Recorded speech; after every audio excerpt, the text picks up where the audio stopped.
என் இணைய தமிழ் நண்பர்களுக்கு புரிசெய்தா சுந்தரின் அன்பான வணக்கங்கள். இந்த எபிசோட்ல அடுத்த வாரம் பங்குச்சந்தைகள் எப்படி இருக்குது அப்படிங்கிறத பற்றி பார்க்க போகிறோம். இதுக்கு முன்னாடி போன வாரம் என்ன நடந்தது அப்படிங்கிறத பார்த்துருவோம். நான் போன வாரமே என்ன சொல்லியிருந்தேன், நிஃப்டி வந்து ஒரு 26,000 26,500 வரைக்கும் ட்ரேட் நடக்கும் அப்படின்னு சொல்லியிருந்தேன். ஆனால் திங்கட்கிழமையும் செவ்வாய்க்கிழமையும் குறிப்பாக அந்த கடைசி ஒரு மணி நேரத்தில் நல்ல செல்லிங் வந்தது. நல்ல செல்லிங் வந்து 26,000 கீழே தான் க்ளோஸ் ஆச்சு. ஆனால் அது வந்து ஒரு எக்ஸ்பைரி ரிலேட்டட் இஷ்யூ அப்படின்னு சொல்லலாம். அதனால தான் அந்த பங்குகள் வந்து கொஞ்சம் இறங்குச்சு. அதுக்கப்புறம் என்னாச்சு, திரும்ப புதன்கிழமை ஃபஸ்ட்டு ட்ரேடிங் டே. என்னோட ரெகுலராக வாட்ச் பண்ணுறவங்களுக்கு தெரியும், எப்போல்லாம் வந்து ஒரு கடைசி வாரத்தில் பங்குச்சந்தைகள் மோசமாக விழுதோ, எப்போல்லாம் லோவஸ்ட் பாயிண்ட் ஆஃப் த வீக்கில் க்ளோஸ் ஆகுதோ, புது சீரீஸில் ஃபஸ்ட்டு ட்ரேடிங் செஷனில் யூனிஃபார்மாக there will be some rally. அந்த ரேலி வந்து பெரிய ரேலியாக வந்து ஒரு 300 பாயிண்ட்டுக்கு மேலே ரேலி வந்து நல்ல மேலே க்ளோஸ் ஆச்சு. அதுக்கப்புறம் வியாழன் வெள்ளி 2 நாள் வந்து மார்க்கெட் வந்து ஒரு கொஞ்சம் கன்சாலிடேஷன் அப்படி ஆச்சு. சரி, சில முக்கியமான விஷயங்கள்.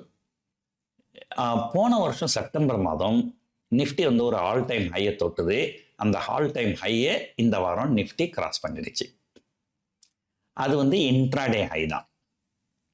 போன வருஷம் அந்த க்ளோசிங் பேசிஸில் ஆல் டைம் ஹை வந்து 26,216. ஆனால் போன வாரம் வியாழக்கிழமை 26,215, ஜஸ்ட் ஒரு புள்ளி கம்மி அந்த லெவலில் க்ளோஸ் ஆச்சு. ஸோ இன்னமும் க்ளோசிங் பேசிஸில் இன்னும் ஆல் டைம் ஹையில் க்ளோஸ் ஆகலை. அதுக்கப்புறம் வெள்ளிக்கிழமை ஒரு 10-15 பாயிண்ட் இறங்கி தான் இருந்தது. ஸோ இப்போது வெள்ளிக்கிழமை சாயங்காலம் இந்த ஜிடிபி டேட்டா வந்திருக்கு. அந்த ஜிடிபி டேட்டா ஒரு 7.2 7.3% வரும்னு எதிர்பார்த்தாங்க. ஆனால் அது வந்து 8.2%, ரொம்ப எக்ஸலண்ட் நம்பராக வந்திருக்குது. ஸோ இதனால் வந்து கிஃப்ட் நிஃப்டி வந்து ஒரு 120-130 பாயிண்ட்டு ப்ளஸில் காமிக்கிறாங்க. ஸோ அப்படி பார்த்திங்கன்னா நாளைக்கு கண்டிப்பாக வந்து ஒரு 100 பாயிண்ட்டுக்கு மேலே கேப் அப் ஆகும். ஸோ 100 பாயிண்ட்டுக்கு மேலே கேப் அப் ஆச்சுனால் கண்டிப்பாக வந்து இன்ட்ராடே ஆல் டைம் ஹையை கிராஸ் பண்ணிடும். எனக்கு தெரிஞ்சு உனக்கு பெருசாக எஃப்ஐஐ செல்லிங் எதுவும் வரல அப்படிங்கிற பட்சத்தில் நாளைக்கு வந்து நிஃப்டி வந்து க்ளோசிங் பேசிஸில் ஆல் டைம் ஹையை க்ளோஸ் பண்ணுறதுக்கு வாய்ப்புகள் நிறைய இருக்குது. நான் கடந்த சில வாரங்களாகவே நான் சொல்லின்னு வரேன், டெக்னிக்கலாகவே நம்ம மார்க்கெட் வந்து புல்லிஷாக இருக்குது. ஸோ இந்த it's a time to buy on dip, not time to sell on rally. Under current வந்து பாசிட்டிவ் பயஸில் இருக்குது அப்படின்னு சொல்லின்னு வரேன். ஸோ அதுதான் நடக்குது. நிறைய ஸ்டாக்ஸு ஆல் டைம் ஹை தாண்டுது அல்லது ஆல் டைம் ஹை கிட்ட இருக்குது. Mahindra and Mahindra, Reliance Industries, Larsen and Toubro, Bharti Airtel, Axis Bank. In fact பார்த்திங்கன்னா ஹெச்டிஎஃப்சி பேங்க்கும் இந்த ஐசிஐசிஐ பேங்க்கும் கொஞ்சம் ஒரு கடந்த 1-2 வாரமாக கொஞ்சம் அண்டர் பர்ஃபார்மன்ஸில் இருக்குது. ஏன்னா இந்த பேங்க் நிஃப்டி ரீஜிக் நியூஸ் வந்ததுலேருந்து. ஸோ அது இல்லாமல் இருந்திருந்தால் இந்நேரம் கண்டிப்பாக ஐசிஐசிஐ பேங்க்கும் ஆல் டைம் ஹை தாண்டி இருக்கும். ஹெச்டிஎஃப்சி பேங்க் கிட்டத்தட்ட ஆல் டைம் ஹை கிட்ட தான் இருக்குது. பேங்க் நிஃப்டி இன்னுமே நல்லா பர்ஃபார்ம் பண்ணியிருக்கும். ஸோ பேங்க் நிஃப்டி வந்து இந்த வருஷத்தில் ஒரு கிட்டத்தட்ட 48,000 போச்சுன்னு நினைக்கிறேன் லோ. இப்போ அது கிட்டத்தட்ட டிசம்பர் மாதம் 60,000 மேலே க்ளோஸ் ஆகிறதுக்கு வாய்ப்புகள் நிறைய இருக்குது. இப்போ ஆல்ரெடி 60,000 கிட்ட தான் இருக்கிறோம். ஒரு 100-200 பாயிண்ட் தான் கீழே இருப்போம். சில முக்கியமான விஷயங்கள் அப்படின்னு பார்த்தீங்கன்னா, அடுத்த வாரம் வந்து கேலண்டர் மந்த், டிசம்பர் கேலண்டரில் ஃபஸ்ட்டு வீக்கு. டிசம்பர் சீரீஸ் பொறுத்த வரைக்கும் இது 2வது வாரம். ஆனால் கேலண்டர் மந்த்தை பொறுத்த வரைக்கும் இது வந்து ஃபஸ்ட்டு வாரம். இதில் பார்த்தீங்கன்னா எப்பவுமே முதல் வாரத்தில் வந்து மந்த்லி ஆட்டோ சேல்ஸ் டேட்டா வரும், மேனுஃபேக்சரிங் பிஎம்ஐ டேட்டா வரும், சர்வீசஸ் பிஎம்ஐ டேட்டா வரும், அந்த மாதிரி நிறைய டேட்டா வரும். அமெரிக்காவில் வந்து மந்த்லி ஜாப்ஸ் டேட்டா வரும். அந்த மாதிரி நிறைய டேட்டாலாம் வரும். ஸோ அதுக்கேற்ற மாதிரி மார்க்கெட் வந்து கொஞ்சம் ரியாக்ட் ஆகும். இருக்கிறதுலையே முக்கியமான டேட்டா வந்து ஜிடிபி டேட்டா. அது ரொம்ப எக்ஸலண்ட்டாக வந்துடுச்சு. அடுத்த வாரம் வெள்ளிக்கிழமை ரிசர்வ் பேங்க் பாலிசி மீட்டிங் இருக்குது. அடுத்த வெள்ளிக்கிழமை காலையில் 10 மணிக்கு செய்திகள் வரும். வட்டி விகிதங்கள் ஒரு 0.25% குறைவதற்கு வாய்ப்புகள் நிறைய இருக்கிறது. லாஜிக்காக பார்த்தீங்கன்னா வட்டி விகிதங்கள் குறைக்கக்கூடாது. ஏன் குறைக்கக்கூடாதுன்னா, ருப்பி அந்த ஆல் டைம் லோவில் இருக்குது. எக்கானமி வந்து ஒரு ஹை க்ரோத் ரேட்டில் இருக்குது. அப்படி பார்த்தீங்கன்னா இன்ட்ரெஸ்ட் ரேட் ஆக்சுவலாக குறைக்கக்கூடாது. ஆனால் இந்த வெளிநாட்டு முதலீட்டாளர்கள் தொடர்ந்து பங்குகளை விற்றுன்னு இருக்கிறாங்க. அவங்களுக்கு ஏதாவது ஒரு பாடத்தை கற்பிக்கணும், அவங்களுக்கு மத்தியில் வந்து ஒரு ஃபோமோ எஃபெக்டை கிரியேட் பண்ணணும் அப்படின்னா, ஓரளவு பங்குச்சந்தை மேலே தூக்கி நிறுத்தணும் அப்படின்னு முடிவு பண்ணாங்கன்னா, ஒரு வேளை வந்து ஒரு சென்டிமெண்ட்டாக இருக்கட்டும்ட்டு ஒரு 0.25% குறைக்கலாம். அல்லது ரெப்போ வட்டியை குறைக்காமல் வேறு ஏதாவது சில நல்ல விஷயங்களும் செய்கிறதுக்கு வாய்ப்புகள் இருக்குது. ஸோ ஆர்பிஐ கவர்னர் ஒரு இண்டிகேஷன் கொடுத்துருக்கிறார், வட்டி விகிதங்கள் குறைவதற்கு வாய்ப்புகள் இருக்கிறது அப்படின்றது. அவர் சொன்னதுனால இப்போ எதிர்பார்ப்பு அதிகமாக இருக்குது. இல்லைனா வந்து யாரோ வந்து எதிர்பார்த்துருக்க மாட்டாங்க. ஸோ வெள்ளிக்கிழமை வந்து ரிசர்வ் பேங்க் பாலிசி மீட்டிங் இருக்குது, டிசம்பர் 5 டிசம்பர் 10 ஃபெட் மீட்டிங் இருக்குது. அதுக்கப்புறம் ஏற்கனவே நம்ம பல வாரங்களாக சொல்லிட்டு இருக்கிற மாதிரி ரொம்ப கீனாக வந்து இண்டோ யூஎஸ் ட்ரேட் டீல் பற்றி எதிர்பார்த்துன்னு இருக்காங்க. என்னங்க நடக்க போகுது, எப்படி நடக்க போகுதுன்ட்டு. இது எல்லாமே நல்லபடியாக முடிந்தால் டிசம்பர் மாதம் கடைசிக்குள்ளார நிஃப்டி வந்து ஒரு 27,000 போவதற்கு வாய்ப்புகள் நிறைய இருக்கிறது.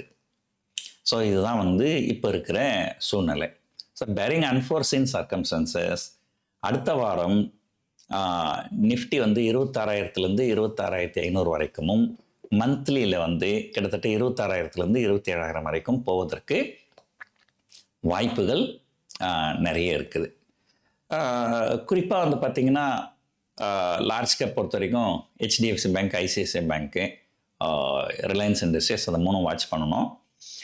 பங்குச்சந்தைகள் ஒரு ஆல் டைம் ஹையில் இருந்தாலுமே கிட்டத்தட்ட ஐடி இண்டெக்ஸ் வந்து கிட்டத்தட்ட ஒரு 20% கீழே இறங்கி தான் இருக்குது. அதாவது எப்படின்னா, இப்போ நிஃப்டி வந்து புல் மார்க்கெட்டில் இருக்குது, பேங்க் நிஃப்டி புல் மார்க்கெட்டில் இருக்குது, அண்ட் ஐடி செக்டர் வந்து பேர் மார்க்கெட்டில் இருக்குது. ஏன்னா மோர் தென் 20% அப்புன்னா புல் மார்க்கெட், மோர் தென் 20% டவுனுனா பேர் மார்க்கெட். ஸோ நிஃப்டி பார்த்தீங்கன்னா இந்த வருஷம் லோவஸ்ட் பாயிண்ட் 21,700 நினைக்கிறேன். அதுலேருந்து இங்கே பார்த்தீங்கன்னா இப்போ வந்து புல் மார்க்கெட்டுக்கு வந்துடுச்சு, மோர் தென் 20%. இந்த வருஷம் லோலேருந்து 20% மேலே தான் இருக்குது நிஃப்டி. பேங்க் நிஃப்டி இந்த வருஷம் லோலேருந்து 20% மேலே தான் இருக்குது. ஆனால் ஐடி வந்து 20% கீழே இருக்குது. ஸோ அதனால் வந்து அந்த ஸ்டாக் வந்து எப்போ ரெக்கவர் ஆகுதோ அப்போ தான் we can become more bullish for the long term. நான் ஏற்கனவே சொன்ன மாதிரி ஆட்டோ ஸ்டாக்ஸும் பேங்கிங் ஸ்டாக்ஸும் நல்ல புல்லிஷாக இருக்குது. வேறஸ் எஃப்எம்சிஜியும் அண்ட் ஐடி ஸ்டாக்ஸும் ரொம்ப மோசமாக இருக்குது. ஸோ இதனால தான் வந்து பங்குச்சந்தைகள் வந்து ஒரு மிகப்பெரிய, மற்ற நாடுகள்லாம் பார்த்திங்கன்னா ரொம்ப பெரிய லெவலில் ஏறி இருக்குது. ஹாங்காங், ஜப்பான், சவுத் கொரியா, இந்த மார்க்கெட்லாம் நல்லா ரொம்ப அபரிதமாக ஏறி இருக்குது. ஆனால் நம்ம மார்க்கெட் வந்து கடந்த ஒரு வருஷத்தில் ஒரு எஃப்டி கொடுத்த ரிட்டர்னை கூட நம்ம இது கொடுக்கல. நான் ஏற்கனவே வந்து கொஞ்சம் பேரிஷாக பேசியிருந்தேன், இப்போ கொஞ்சம் புல்லிஷாக பேசுகிறதுனால நிறைய பேர் நான் வந்து ஏதோ மாற்றி பேசுகிறேன் அப்படிலாம் நினைக்கிறாங்க.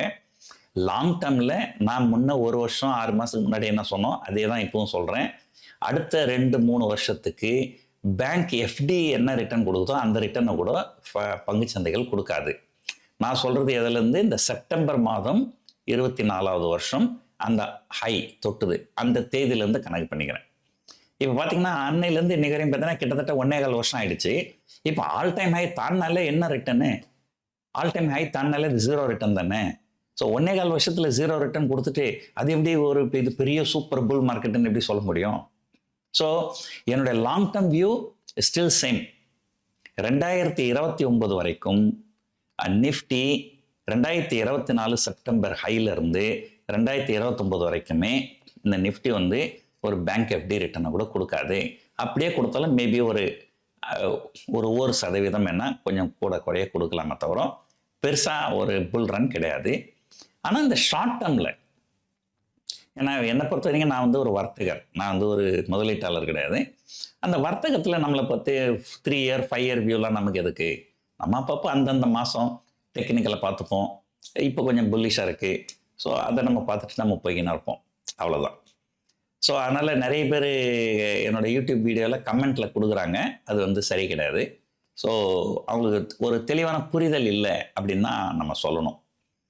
ஸோ மற்றபடி இப்போதைக்கு டெக்னிக்கலாக market long, it's a buy and dip market, not sell and rally market. 26,500 first target, 27,000 ultimate target for the month of December. சில மிட் கேப் ஸ்டாக்ஸ்லாம் கொஞ்சம் ஃபோக்கஸ் பண்ணணும்னு சொன்னால் இந்த எம்சிஎக்ஸ்னு ஒரு ஷேர் இருக்குது. அது ஒரு 8,000லேருந்து 10,500 வரைக்கும் போச்சு. அப்புறம் நேற்று ஏதோ ஒரு ரூமரு, அந்த ரூமரை பேஸ் பண்ணி ஒரு 3-4% இறங்கிடுச்சு. அதே போல் பிஎஸ்சி ஸ்டாக், அதுவும் வந்து நல்ல பிஎஸ்சி இன்னும் ஆல் டைம் ஹை தொடலை, பட் இருந்தாலும் நல்ல மொமெண்டம் இருக்குது. எம்சிஎக்ஸ் வந்து ஆல் டைம் ஹை வியாழக்கிழமை தான் தொட்டுச்சு. அப்போ தான் ஏதோ ஒரு ரூமரை வச்சு அந்த பங்கு வந்து கொஞ்சம் இறக்கி விட்டுட்டாங்க. அதே போல் ஒரு ஐஎக்ஸ் அப்படிங்கிற ஒரு ஷேர் இருக்குது. அது வந்து ஒரு 210லேருந்து 140 வரைக்கும் வந்துட்டு அப்படி அங்கேயே கன்சாலிடேட் ஆகின்னு இருக்கு. அதுலேயும் ஓரளவுக்கு கொஞ்சம் மொமெண்டம் இருக்குது. மற்றபடி பார்த்திங்கன்னா லார்ஜ் கேப் பொறுத்த வரைக்கும் Reliance industries, HDFC bank and ICICI bank. Bank Nifty குறிப்பாக இந்த வாரம் 60,000 தாண்டும் அப்படின்னு எதிர்பார்க்குறாங்க. பார்ப்போம் என்ன நடக்க போகுதுன்ட்டு. இதுக்கு நடுவில் தங்கத்தையும் க்ரூட் ஆயிலையும் கொஞ்சம் அப்பப்போ கொஞ்சம் வாட்ச் பண்ணிக்கணும். ஸோ அது வந்து ஓரளவு தாக்கத்தை ஏற்படுத்துறதுக்கு வாய்ப்புகள் இருக்குது. ஸோ ஓவராலாக மார்க்கெட் வந்து புல்லிஷு, 26,000 ஒரு நல்ல சப்போர்ட் அப்படிங்கிறது தான் என்னுடைய கருத்து. பார்ப்போம் அடுத்த ஒரு வாரத்துக்கு எப்படி போக போகுதுன்னு. இந்த வீடியோ உங்களுக்கு ரொம்ப பிடிச்சிருக்கும்னு நினைக்கிறேன். இவ்வளோ நேரம் பொறுமையாக பார்த்ததுக்கு நன்றி, வணக்கம்.